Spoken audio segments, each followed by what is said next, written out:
नमस्कार। आज हम हिंदी साहित्य के विशाल सागर में एक गहरी डुबकी लगाने जा रहे हैं। हमारे पास जो स्रोत हैं वो देखने में तो लगते हैं जैसे प्रतियोगी परीक्षाओं के नोट्स, मतलब यूपीएसआई और लेखपाल भर्ती के लिए। लेकिन जब हमने इन्हें खोला तो एक कमाल की चीज दिखी। ये सिर्फ कवियों और उनकी रचनाओं की एक लिस्ट नहीं है, बल्कि ये हिंदी कविता में हीरो के बदलने की कहानी है। ये बहुत दिलचस्प नजरिया है, क्योंकि हम देखेंगे फिर कैसे कविता का नायक कभी ईश्वर था, फिर राजा बना, फिर पूरा का पूरा राष्ट्र हीरो बन गया, और अंत में हमारे आपके जैसा एक आम संघर्ष करता हुआ इंसान कविता का केंद्र बन गया। तो ये स्रोत एक तरह से हमारे समाज और सोच के विकास का, कह सकते हैं, एक साहित्यिक नक्शा है। आज हम इसी नक्शे को परत दर परत खोलेंगे। तो चलिए पहले पन्ने से शुरू करते हैं। यहाँ एक दिलचस्प बात है, हम बात कर रहे हैं हिंदी साहित्य की, लेकिन लिस्ट की शुरुआत होती है संस्कृत से, महाकवि कालिदास और शूद्रक से। कालिदास की रचनाएं हैं अभिज्ञान शाकुंतलम, कुमार संभव मेघदूतम, रघुवंशम, और शूद्रक का नाटक है मृच्छकटिकम। ये सारे नाम 2017 की यूपीएससी परीक्षा में पूछे भी गए हैं। मेरा सवाल ये है कि हिंदी साहित्य को समझने के लिए संस्कृत से शुरू करना क्यों जरूरी है? ये सवाल ही सबसे अहम है। देखिए, कोई भी भाषा या साहित्य वो शून्य में पैदा नहीं होता है। हिंदी की जड़ें सीधे सीधे संस्कृत से जुड़ी हैं। कालिदास को पढ़े बिना आप भारतीय काव्य के सौंदर्य, उसकी उपमाओं और प्रकृति चित्रण की आत्मा को नहीं समझ सकते। ये वो नींव है जिस पर हिंदी साहित्य की शानदार इमारत खड़ी हुई है।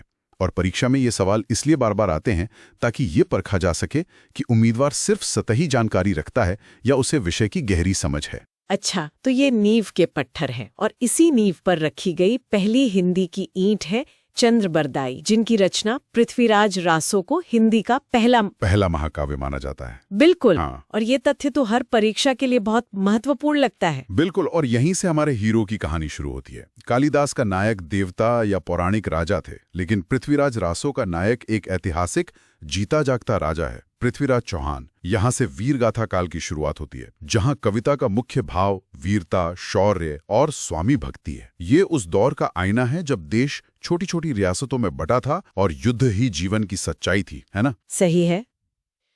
तो नायक अब राजा बन चुका है, लेकिन इसके बाद साहित्य में एक बहुत बड़ा मोड़ आता है, भक्ति काल। यहाँ तो जैसे सब कुछ बदल जाता है। स्रोत हमें सबसे पहले संत और सूफी कवियों से मिलाते हैं, कबीरदास और मलिक मोहम्मद जायसी। कबीरदास की बीजक, जिसके हिस्से हैं साखी, शबद, रमेनी, ये 2001 और 2017 दोनों में पूछी गई है। और कबीर का आना एक क्रांति जैसा था। उन्होंने उस समय के धार्मिक और सामाजिक ढकोसलों पर सीधा प्रहार किया। उनकी भाषा सद्दुक्कड़ी वो सिर्फ कई भाषाओं का मिश्रण नहीं थी, ये अपने आप में एक विद्रोह था।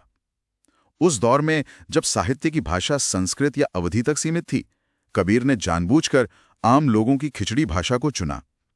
यह उनका तरीका था कहने का कि ज्ञान और भक्ति किसी एक भाषा या वर्ग की जागीर नहीं है। यही वजह है कि उनकी बात सीधे जनता के दिल तक पहुंची। और दूसरी तरफ है मलिक मोहम्मद जायसी, जिनकी पद्मावत, जो 2017-2021 में पूछी गई, उसके अलावा अखरावट और आखिरी कलाम जैसी रचनाएं भी हैं। पद्मावत तो एक प्रेम कहानी लगती है, ये भक्ति कैसे हुई? यही तो सूफी काव्य का जादू है। पद्मावत सतह पर राजा रत्नसेन और रानी पद्मावती की प्रेम कहानी है, लेकिन असल में ये एक रूपक है, एक एलेगोरी है। यहाँ रत्नसेन आत्मा है, पद्मावती परमात्मा है, और दिल्ली का सुल्तान अलाउद्दीन खिलजी वो माया है। जायसी ने इस कहानी के जरिए सूफी दर्शन को समझाया है कि कैसे आत्मा तमाम मुश्किलों को पार करके परमात्मा से मिलती है। प्रेम यहाँ ईश्वर तक पहुंचने का रास्ता बन जाता है। वाह, ये तो कहानी के पीछे की कहानी है। स्रोत में एक और नाम है मुल्ला दाऊद, जिन्हें प्रथम सूफी कवि कहा गया है, और उनकी रचना चंदायन 2021 में आई थी। मतलब सूफी काव्य की ये परंपरा काफी पुरानी है। जी हाँ, चंदायन को हिंदी का पहला प्रेमाख्यान भी माना जाता है, जिसने जायसी जैसे कवियों के लिए एक रास्ता तैयार किया। चलिए भक्ति काल में ही आगे बढ़ते हैं, जहां नायक के रूप में ईश्वर सीधे सीधे सामने आते हैं, राम और कृष्ण। यहाँ तो नामों की झड़ी लगी है, तुलसीदास, सूरदास, मीराबाई, रसखान, रहीम। ये एक लिस्ट की तरह लगता है, पर क्या इनमें कोई खास अंतर है? विभांतर है। इसे आप भक्ति के अलग अलग रंगों की तरह देख सकते हैं। एक तरफ तुलसीदास हैं जो रामचरितमानस के जरिए राम को मर्यादा पुरुषोत्तम, एक आदर्श राजा, आदर्श पुत्र और आदर्श पति के रूप में स्थापित करते हैं। उन्होंने अवधी भाषा का इस्तेमाल किया ताकि राम की कहानी घर घर तक पहुंच सके। और दूसरी तरफ कृष्ण भक्ति है जिसमें सूरदास का नाम सबसे ऊपर है। उनकी रचनाएं हैं सूरसागर, साहित्य लहरी और सूरसारावली। सूरसागर तो बहुत प्रसिद्ध है। हाँ, और कृष्ण भक्ति में हमें विविधता और मिलती है। सूरदास कृष्ण के बाल रूप पर मोहित हैं, वे वात्सल्य रस के सम्राट कहे जाते हैं। वो कृष्ण को भगवान से पहले एक नटखट बालक के रूप में देखते हैं। तो दूसरी तरफ मीराबाई हैं जिनका कृष्ण से प्रेम माधुर्य भाव का है। वो उन्हें अपना पति मानती हैं। उनका विद्रोह समाज और राज परिवार से था और भक्ति उनकी आजादी का माध्यम थी। ये दिलचस्प है कि कृष्ण भक्ति में एक और नाम है रसखान का, जिनकी प्रेम वाटिका और सुजान रसखान का जिक्र है। और यही भारतीय संस्कृति की खूबसूरती है। रसखान एक मुस्लिम कवि थे, लेकिन कृष्ण के प्रति उनकी भक्ति इतनी गहरी थी कि आज भी उनका जिक्र सबसे बड़े कृष्ण भक्तों में होता है। ये दिखाता है कि भक्ति किसी धर्म या सीमा की मोहताज नहीं थी। और रहीम के दोहे तो नीति और व्यवहार की शिक्षा देते हैं, जो आज भी उतनी ही प्रासंगिक हैं। तो जहां भक्ति काल का पूरा ध्यान ईश्वर और मोक्ष पर था, वहां से कविता का रुख कैसे बदला? स्रोत हमें रीति काल की ओर ले जाते हैं, जो अपने कलात्मकता और श्रृंगार के लिए जाना जाता है। ये एक स्वाभाविक बदलाव था। जब बहुत ज्यादा भक्ति और वैराग्य की बात हुई तो समाज में एक खालीपन आया। कविता मंदिरों और झोपड़ियों से निकलकर राजाओं के दरबार में पहुंच गई। अब उसका मकसद भक्ति नहीं बल्कि राजा का मनोरंजन और श्रृंगार बन गया। यहाँ नायक फिर से इंसान बन गया, लेकिन अब वो एक राजा या सामंत था। इस दौर के 3 बड़े नाम स्रोत में दिए गए हैं: बिहारी लाल, भूषण और घनानंद। बिहारी की बिहारी सतसई के बारे में कहा जाता है कि उन्होंने गागर में सागर भर दिया है। इसका क्या मतलब है? इसका मतलब है कि उनके दुमे बहुत छोटे होते हैं, सिर्फ 2 पंक्तियों के, लेकिन उनमें अर्थ की कई परतें होती हैं। वो कम से कम शब्दों में बहुत बड़ी बात कह देते थे। उनकी कलाकारी कमाल की थी, इसीलिए वे रीतिकाल के सबसे लोकप्रिय कवि बने। लेकिन भूषण तो इस धारा से बिल्कुल अलग लगते हैं।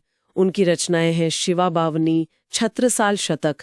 ये नाम ही वीरता का एहसास कराते हैं। बिल्कुल, भूषण रीतिकाल में एक अपवाद की तरह है। जिस दौर में ज्यादातर कवि अपने राजाओं की झूठी प्रशंसा और श्रृंगार में डूबे थे, उस दौर में भूषण ने शिवाजी और छत्रसाल की वीरता पर ओजपूर्ण कविताएं लिखीं। उन्होंने राष्ट्र प्रेम की उस चिंगारी को जिंदा रखा जो उस दरबारी माहौल में बुझ सकती थी। और तीसरे हैं घनानंद, जिनकी सुजान सागर और विरह लीला का जिक्र है। इन्हें प्रेम की पीड़ा का कवि कहा जाता है। हाँ, घनानंद का प्रेम बिहारी के प्रेम जैसा दरबारी और बनावटी नहीं था। उनका प्रेम सच्चा और निजी था, और जब उन्हें प्रेम में धोखा मिला तो उस दर्द से जो कविता निकली वो सीधे दिल में उतरती है। उनके काव्य में विरह की जो गहराई मिलती है वो रीतिकाल में दुर्लभ है। और फिर आता है हिंदी साहित्य का सबसे बड़ा मोड़, आधुनिक काल। हाँ। इसकी शुरुआत भारतेंदु हरिश्चंद्र से होती है। स्रोत उन्हें आधुनिक हिंदी साहित्य का जनक कहते हैं। उनकी रचनाएं हैं प्रेम माधुरी, भारत दुर्दशा। ऐसा क्या किया उन्होंने जो उन्हें जनक कहा गया? भारतेंदु एक युग प्रवर्तक थे। उन्होंने समझा कि देश गुलामी की जंजीरों में जकड़ा हुआ है और साहित्य सिर्फ मनोरंजन का साधन नहीं हो सकता। उन्होंने साहित्य को समाज सुधार और राष्ट्र प्रेम से जोड़ा। उनका नाटक भारत दुर्दशा उस समय के भारत की दयनीय स्थिति का सजीव चित्रण है जो लोगों को झकझोर देता था। यहीं से कविता का नायक राजा रानी से हटकर भारत यानी हमारा देश बन गया। रचनाएं साकेत, भारत भारती, यशोधरा अक्सर परीक्षाओं में आती हैं। उन्हें राष्ट्र कवि की उपाधि क्यों मिली? उनकी किताब भारत भारती ने स्वतंत्रता संग्राम के दौरान क्रांतिकारियों में जोश भरने का काम किया था। वो इतनी प्रभावशाली थी कि महात्मा गांधी ने उन्हें राष्ट्रकवि की उपाधि दी। उन्होंने एक और महत्वपूर्ण काम किया। उन्होंने इतिहास और पुराणों के उन पात्रों को अपनी कविता का नायक बनाया जिन्हें भुला दिया गया था, जैसे साकेत में लक्ष्मण की पत्नी उर्मिला और यशोधरा में गौतम बुद्ध की पत्नी यशोधरा। उन्होंने इन स्त्रियों के त्याग और पीड़ा को आवाज दी। इसी युग के एक और कवि हैं अयोध्या सिंह उपाध्याय, हरि औध, जिनकी रचना है प्रिय प्रवास। इसके बारे में क्या खास है? प्रिय प्रवास को खड़ी बोली हिंदी का पहला महाकाव्य माना जाता है। ये एक बहुत बड़ा कदम था, क्योंकि इससे पहले तक ब्रज भाषा को ही काव्य के लिए श्रेष्ठ माना जाता था। हरिऔध जी ने खड़ी बोली में महाकाव्य रचकर ये साबित कर दिया कि ये भाषा भी गंभीर और महान विचारों को व्यक्त कर सकती है। इसके बाद आता है छायावाद का दौर, जिसे हिंदी का रोमांटिसिज्म भी कहते हैं। लेकिन इसका नाम छायावाद क्यों पड़ा? इसकी एक वजह यह है कि इस दौर के कवि अपनी बातें सीधे सीधे नहीं कहते थे। वे प्रकृति के प्रतीकों जैसे बादल, फूल, झरना, इनकी छाया में अपनी व्यक्तिगत भावनाओं, प्रेम, दर्द और दार्शनिक विचारों को व्यक्त करते थे। ये एक तरह का कोड था जो उनकी कविता को गहरा और रहस्यमयी बनाता था। यहाँ कविता का नायक फिर बदलता है। अब वो बाहरी दुनिया नहीं बल्कि कवि का अपना मन या आत्मा बन जाता है। स्रोत में छायावाद के 4 स्तंभ बताए गए हैं: जयशंकर प्रसाद, सूर्यकांत त्रिपाठी निराला, सुमित्रानंदन पंत और महादेवी वर्मा। चलिए इन्हें एक एक करके समझते हैं। प्रसाद की कामायनी को तो महाकाव्य कहा जाता है। कामायनी आधुनिक काल का शायद सबसे श्रेष्ठ महाकाव्य है। इसमें प्रसाद जी ने मानव मन की भावनाओं, चिंता, आशा, श्रद्धा, इड़ा को ही पात्र बना दिया है। ये एक बहुत ही गहन दार्शनिक रचना है जो मनुष्य के विकास की कहानी कहती है। दूसरे स्तंभ है निराला, जिनकी रचनाएं हैं अनामिका, कुकुरमुत्ता। निराला जी तो अपने विद्रोही स्वभाव के लिए जाने जाते थे। बिल्कुल। कुकुरमुत्ता जैसी कविता में उन्होंने गुलाब को शोषक वर्ग और कुकुरमुत्ता को शोषित वर्ग का प्रतीक बनाकर व्यवस्था पर करारा व्यंग्य किया है। वे छंद के बंधनों को तोड़ने वाले पहले कवियों में से थे, इसीलिए उन्हें मुक्त छंद का प्रवर्तक भी कहा जाता है। तीसरे हैं सुमित्रानंदन पंत, जिन्हें प्रकृति का सुकुमार कवि भी कहा जाता है। उनकी रचनाएं हैं चिदंबरा, पल्लव। उनकी कविताओं में प्रकृति के इतने सुंदर और सजीव चित्र मिलते हैं कि पढ़ते हुए सब कुछ आंखों के सामने आ जाता है। चिदंबरा के लिए तो उन्हें ज्ञानपीठ पुरस्कार भी मिला था, जो साहित्य का सर्वोच्च सम्मान है। और चौथी स्तंभ है महादेवी वर्मा, जिन्हें आधुनिक युग की मीरा कहते हैं। उनकी यामा, निहार जैसी रचनाओं का जिक्र है। उनकी कविताओं में विरह और वेदना की एक गहरी अनुभूति है, लेकिन वो निराशावादी नहीं है। ये वेदना उन्हें परमात्मा से जोड़ती है। यामा एक बहुत ही महत्वपूर्ण कृति है, जिसके लिए उन्हें भी ज्ञानपीठ पुरस्कार से सम्मानित किया गया था। छायावाद के बाद कविता में फिर से राष्ट्रवाद और वीर रस की एक जोरदार लहर आती है। यहाँ सबसे प्रमुख नाम है रामधारी सिंह दिनकर का। उनकी रचनाएं हैं उर्वशी, रश्मिरथी, कुरुक्षेत्र। दिनकर जी की कविता में एक आग है। वे अनल कवि यानी आग के कवि कहलाते थे। रश्मिरथी में उन्होंने समाज द्वारा तिरस्कृत कर्ण को नायक बनाकर उसके स्वाभिमान को आवाज दी। कुरुक्षेत्र में उन्होंने महाभारत के माध्यम से युद्ध और शांति के सवाल पर विचार किया। वे एक ही समय में कोमल श्रृंगार मतलब उर्वशी और कठोर वीर रस जैसे कुरुक्षेत्र दोनों लिख सकते थे। यही उनकी महानता थी। इसी धारा में सुभद्रा कुमारी चौहान का नाम भी है, जिनकी कविता झांसी की रानी तो बच्चे बच्चे को याद है। हाँ, और झांसी की रानी सिर्फ एक कविता नहीं, ये एक नारा बन गई थी। जब सुभद्रा कुमारी चौहान लिखती हैं, बुंदेले हर बोलू के मुंह हमने सुनी कहानी थी, खूब लड़ी मर्दानी वो तो झांसी वाली रानी थी। ये पंक्तियां सुनकर आज भी रोंगटे खड़े हो जाते हैं। उस दौर में इन्होंने लोगों में क्या जोश भरा होगा, इसका हम सिर्फ अंदाजा लगा सकते हैं। अब 2 अलग-अलग साहित्यिक आंदोलनों की बात करते हैं, हालावाद और प्रयोगवाद। हालावाद का नाम आते ही हरिवंश राय बच्चन का नाम आता है और उनकी मधुशाला। मधुशाला में बच्चन जी ने मधु, प्याला और मधुशाला के प्रतीकों के माध्यम से जीवन का गहरा दर्शन समझाया है। ये कविता जाति धर्म के भेदभाव को मिटाकर सबको एक साथ लाने की बात करती है। उन्होंने जीवन के हर पल को पूरी मस्ती से जीने का संदेश दिया। और दूसरी तरफ है प्रयोगवाद के प्रवर्तक अज्ञेय, एस.एच. वात्स्यायन अज्ञेय, जिनकी रचनाएं हैं हरी घास पर क्षण भर, कितनी नावों में कितनी बार। ये प्रयोगवाद क्या था? प्रयोगवाद को आप साहित्य की एक R&D लैब यानी रिसर्च एंड डेवलपमेंट लैब की तरह समझ सकते हैं। अज्ञेय और उनके साथी कवि कह रहे थे कि पुरानी शैली में कविता बहुत हो गई, अब हमें भाषा, भाव और रूप के साथ नए नए प्रयोग करने होंगे, भले ही वो सफल हो या ना हो। तार सप्तक नाम की उनकी किताब इसी लैब का पहला प्रोडक्ट थी, जिसने 7 नए कवियों को एक साथ दुनिया के सामने रखा।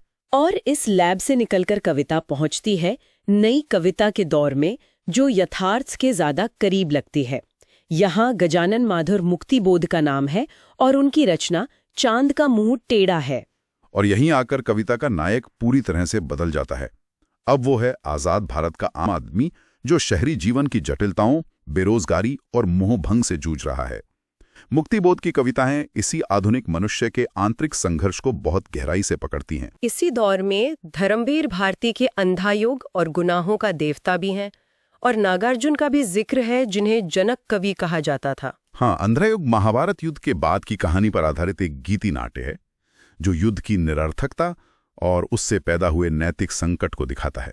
ये आज भी उतना ही प्रासंगिक है और नागार्जुन अपनी कविताओं में सीधे सीधे गांव के किसान, मजदूर और आम आदमी की बात करते थे, इसीलिए वो जनकवि कहलाए। अब हम लगभग आज के दौर में यानी समकालीन साहित्य में पहुंच गए हैं। यहाँ स्रोत में कुछ नाम और रचनाएं दी गई हैं। कुंवर नारायण की आत्मजयी, केदारनाथ सिंह की सूर्य और तागे के बीच और धूमिल की संसद से सड़क तक। ये सभी कवि ज्ञानपीठ या साहित्य अकादमी जैसे बड़े पुरस्कारों से सम्मानित हैं। इनकी कविताएं आज के समय के यथार्थ, अकेलेपन और मानवीय संवेदनाओं को व्यक्त करती हैं। धूमिल की संसद से सड़क तक तो आज़ादी के बाद के भारत में राजनीति और समाज के पतन पर एक बहुत ही तीखा और शक्तिशाली व्यंग्य है। अंत में स्रोत 2021 की जाते जाते एक सवाल छोड़ जाते हैं। मैथिली शरण गुप्त को राष्ट्र कवि कहा गया क्योंकि उनकी कविताओं में उस समय के राष्ट्र की भावनाएं, आज़ादी का सपना और गौरवशाली अतीत था। सोचिए, अगर आज के दौर में कोई राष्ट्र कवि होता तो उनकी कविताएं किन विषयों, किन चिंताओं और किन सपनों के बारे में होती? आज के भारत का नायक कौन होता?